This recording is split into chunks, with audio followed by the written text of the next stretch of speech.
இயேசு கிறிஸ்துவின் இனிதான நாமத்தில் இன்றைய ஆவிக்குரிய சிந்தனைக்கு உங்களை அன்புடன் வரவேற்கின்றோம். இப்போதும் ஒரு பாடலுக்கு பின்பு உங்கள் சிந்தையை தெளிவிக்கும் ஆவிக்குரிய செய்தியை கேட்கலாம். மன்னிப்பு அருளும் மாபெரும் அரசே, உனதுள்ளம் சமுத்திரமோ. மன்னிப்பு அருளும் மாபெரும் அரசே, உனதுள்ளம் சமுத்திரமோ. தண்டிக்க மறுத்த தரணியின் அரசே, உனதுள்ளம் கருணை ஊற்றோ. என்னை தண்டிக்க மறுத்த தரணியின் அரசே, உனதுள்ளம் கருணை ஊற்றோ. மன்னிக்கிறதுக்கு தயவு பெருத்திருக்கிற இயேசுவின் இனிதான நாமத்தில் உங்களை வாழ்த்துகிறேன். இதனால் நம்முடைய ஆவிக்குரிய சிந்தனைக்காக லூக்கா எழுதின சுவிசேஷம் 23 அதிகாரம் 34 வசனத்தை நான் வாசிக்கிறேன். அப்பொழுது இயேசு, பிதாவே, இவர்களுக்கு மன்னியும், தாங்கள் செய்கிறது என்னதென்று அறியாதிருக்கிறார்களே என்றார். எப்பொழுது இயேசுவை சிலுவையில் அறையும் பொழுது குற்றமில்லாத இயேசு நன்மை செய்கிறவராகவே சுற்றித் திரிந்தார். எவர்கள் ஆண்டவரிடத்திலிருந்து நன்மை பெற்றார்களோ அவர்களே ஆண்டவரை குற்றப்படுத்தினார்கள், குற்றவாளியாய் நிறுத்தினார்கள். சிலுவையில் இயேசு அறையப்பட்டு தூக்கி நிறுத்தினவுடன் அவர்களை பார்த்து பிதாவை நோக்கி வேண்டுகிறார். என்ன விண்ணப்பம்? பிதாவே, இவர்களுக்கு மன்னியும், தாங்கள் செய்கிறது என்னதென்று அறியாதிருக்கிறார்களே. மன்னிப்பை குறித்து இயேசு போதித்தார். அதே போதனையை தாமே நிரூபித்து காண்பித்தார். 70 முறை மன்னிக்க வேண்டும் என்று சொல்லி தன்னுடைய சிஷ்யர்களுக்கு கூட சொல்லிக் கொடுத்தார். மன்னிக்கிற சுபாவத்தை இன்று மனுக்குலத்திலே பார்க்க முடியவில்லையே. மனதிலே வைத்து அதை அழுத்தமாக மாற்றிக்கொண்டு பழி வாங்குவதற்கு சமயம் கிடைக்குமா என்று சொல்லி அங்கலாய்த்து அலைந்து திரிகிற கூட்டங்கள் தான் இன்று ஏராளம். பழிக்கு பழி வாங்கப்படுகிறது. விட்டு கொடுக்கிற தன்மை இல்லை. மன்னிக்கிற மறுத்து போய் மன்னிப்பே ஒருவேளை அவர்களே மனம் திறந்து கேட்டாலும் கூட நாங்கள் மன்னிக்க மாட்டோம், என்ன வேண்டுமானால் செய் என்று சொல்லி திருப்பி அடிக்கிற கூட்டத்தை தான் பார்க்கிறோம். ஆனால் இயேசுவை நேசிக்கிற, இயேசுவை ஆராதிக்கிற, இயேசுவை பின்பற்றுகிற, இயேசுவை பிரசங்கிக்கிற நாம் மன்னிக்கிற அந்த இருதயத்தை, ஸ்பாவத்தை பெற்றிருக்கிறோமா? மன்னிப்பை குறித்து எளிதாக பேசிவிடலாம்.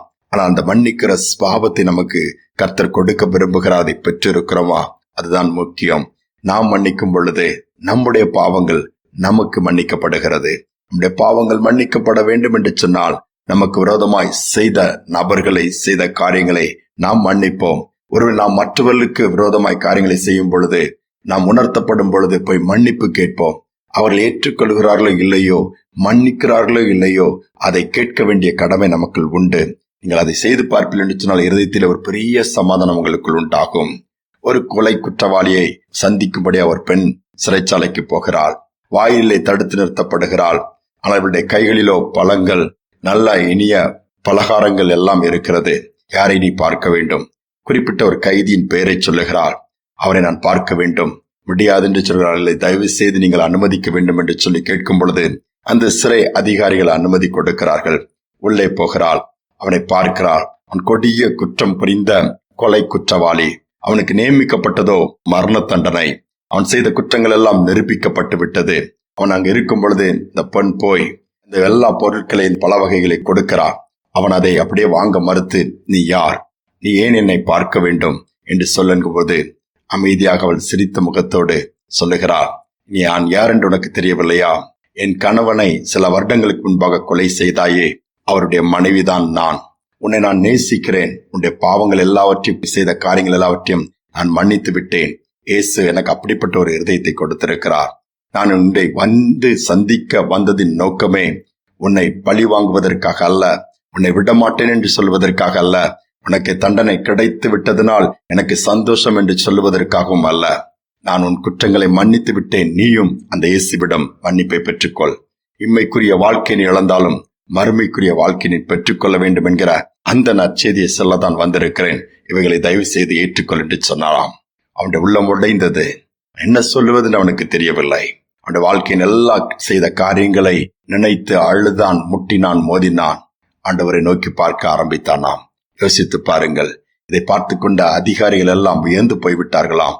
தன் கணவனையே கொலை செய்தவனை மன்னித்து அவனுக்கு இப்படிப்பட்ட பொருட்களை கொடுக்க யாருக்கு மனம் வரும்?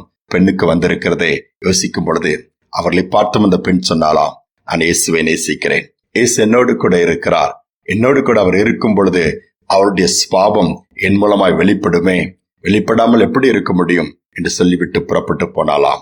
இயேசு நம்மோடு கூட இருப்பார் என்று சொன்னால் சொல்லுவதோடு மட்டுமல்ல, அவருடைய சுபாவம், அவருடைய செயல்கள், அவருடைய கிரியைகள் நம் மூலமாய் வெளிப்படும். இதுதான் இயேசு நம்மோடு கூட இருக்கிறதற்கு அடையாளம். இவைகள் இருக்கிறதா? சிந்திப்போம், ஜெபிப்போமா. எங்கள் அன்பின் பரலோக தகப்பனே, மன்னிப்பதற்கு கற்றுக் கொடுத்திருக்கிறீர், என் மன்னித்து காண்பித்திருக்கிறீரப்பா. அநேக நேரம் எங்கள் உள்ளங்கள் மன்னிக்க மறுக்கிறது, பழிவாங்க துடிக்கிறது, பொல்லாத சிந்தனைகளால் நிறைந்து விடுகிறது. இதனால் அவைகள் எல்லாவற்றையும் அகற்றி போட்டுவிட்டு எங்கள் வாழ்க்கையில மற்றவர்களை குற்றப்படுத்தாதபடி, குற்றவாளியை தீர்க்காதபடி, விரோதமாய் செய்தவர்களையும் மன்னித்து ஏற்றுக்கொண்டு அவர்கள் மேல் அன்பு பாராட்டக்கூடிய உம்முடைய இருதயத்தை எங்களுக்கு தாங்கப்பா. உம்முடைய நினைவுகளை தாங்க, உம்முடைய சுவாபத்தினாலே எங்களை நிரப்பும்படியாக ஜெபிக்கிறோம். ஒருவரை மன்னிக்க மறுத்து போய் இறுக்கமான மனதோடு அப்படிப்பட்ட வேதனையோடு வாழ்கிற பிள்ளைகள் இதை கேட்க நேரித்தால் இந்த நாளில் அந்த சுவாபங்களை மாற்றி மன்னிக்கக்கூடிய ஒரு பக்குவத்தை, ஒரு மனப்பக்குவத்தை ஏற்படுத்தி கொடுப்பீராக. செய்வதற்காய் ஸ்தோத்திரம். இதன் மூலமாய் கிடைக்கிற மகிமையான வாழ்க்கையை, சந்தோஷத்தை பெற்றுக்கொள்ள அனுக்கிரகம் பண்ணும். துதிகனமாய் ஏற்றுக்கொள்ளும் இயேசுவின் நாமத்தில் பிதாவே, ஆமேன், ஆமேன். இயேசு மன்னித்தது போல நாமும் மற்றவர்களுக்கு மன்னிப்போம், நாமும் மன்னிப்பை பெற்றுக் கொள்ளுவோம். மகிழ்ச்சியுடன் வாழ முடியும். இந்த சிந்தனையோடு இந்த நாளை தொடருவோம். மீண்டுமாய் நாளை தினம் சந்திப்போம். குற்றங்கள் இல்லையே என்று சொன்னால் நம்மைத்தானே மாற்றி நலிந்திடுவோம்.